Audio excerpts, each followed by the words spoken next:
Assalamualaikum warahmatullahi wabarakatuh. Perkenalkan, saya Nia Ida Idrisna, NIM 21402154. Saya di sini akan membahas terkait suatu berita tentang kredit macet dan analisis penyelesaiannya.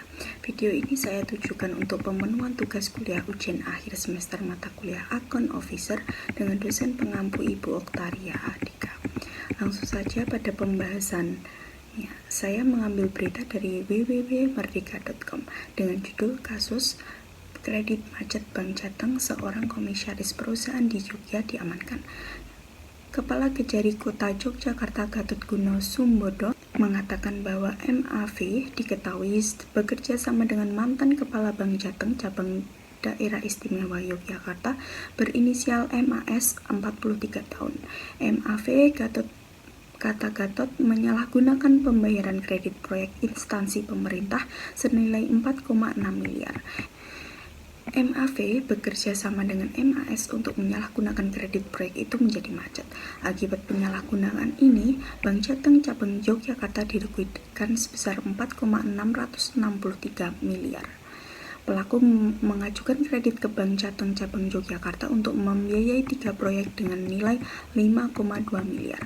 Kemudian pelaku mendapatkan kucuran pinjaman bernilai 4,6 miliar, ucap Gatot. Nah, dalam kasus kredit bermasalah, debitur telah dianggap mengingkari janji untuk membayar bunga dan atau kredit induk yang telah jatuh tempo, sehingga terjadi keterlambatan pembayaran atau sama sekali tidak ada pembayaran. Dengan demikian dapat dikatakan bahwa kredit bermasalah di dalamnya meliputi kredit macet. Meskipun demikian, tidak semua kredit bermasalah adalah kredit macet. Penanganan dalam kredit macet ada 3R dalam penyelesaian kredit macet. 3R itu merujuk pada 3 tahapan utama melibatkan restrukturisasi, reklarifikasi, dan penyelesaian. Ini adalah pendekatan yang umum digunakan oleh bank dan lembaga keuangan untuk mengatasi portofolio kredit yang bermasalah. Untuk yang pertama yaitu restrukturisasi atau restructuring. Tujuan dari tahap ini dimulai dengan upaya untuk pendeteksian permasalahan kredit sejak dini dan mencoba untuk menghindari masalah menjadi lebih serius. Restrukturisasi bertujuan untuk memberikan pernapasan kepada debitur yang mengalami kesulitan keuangan dengan mengubah syarat-syarat kredit yang telah ada.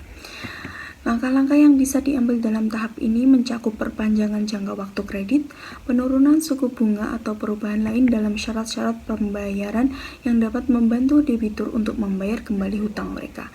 Ini memberikan kesempatan bagi debitur untuk memulihkan keuangan mereka tanpa harus menghadapi tekanan yang terkendali.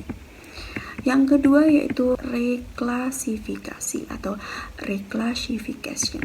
Tujuan dari tahap ini, jika tahap pertama tidak berhasil atau jika debitur tetap gagal memenuhi kewajiban mereka, maka kredit yang bermasalah tersebut bisa direklarifikasi sebagai non-performing loan atau NPL atau aset kualitas bermasalah.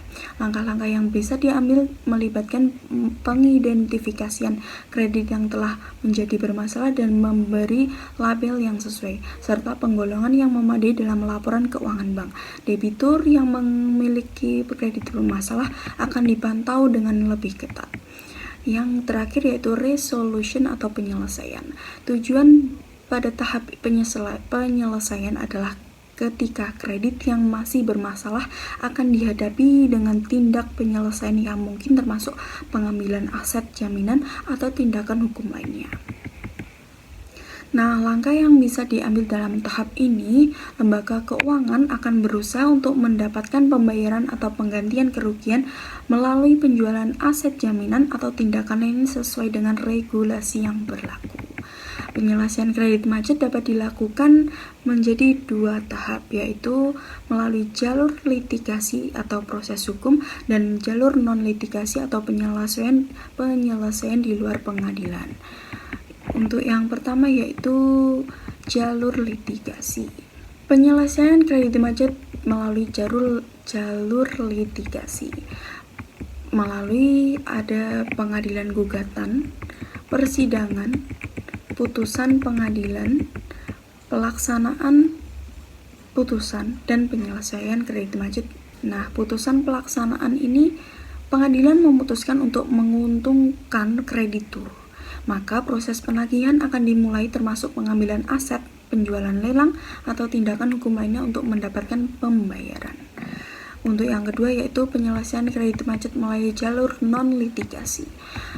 Ada tahapnya yaitu melalui perundingan, penggunaan aset jaminan, penagihan swasta. Penagihan swasta ini kreditur dapat menggunakan agen penagihan swasta atau penugasan penagihan utang untuk menagih utang kepada debitur. Namun ini harus sesuai dengan regulasi yang berlaku atau sesuai dengan peraturan dari otoritas jasa keuangan. Nah, pada kasus yang saya ambil tadi, berita tadi, itu sudah dilakukan penanganan perkara melalui jalur non-litigasi, namun tidak membuahkan hasil, maka pihak bank mengangkat kasus ini menjadi ke jalur litigasi. Demikian video yang dapat saya buat, kurang lebihnya mohon maaf, terima kasih. Wassalamualaikum warahmatullahi wabarakatuh.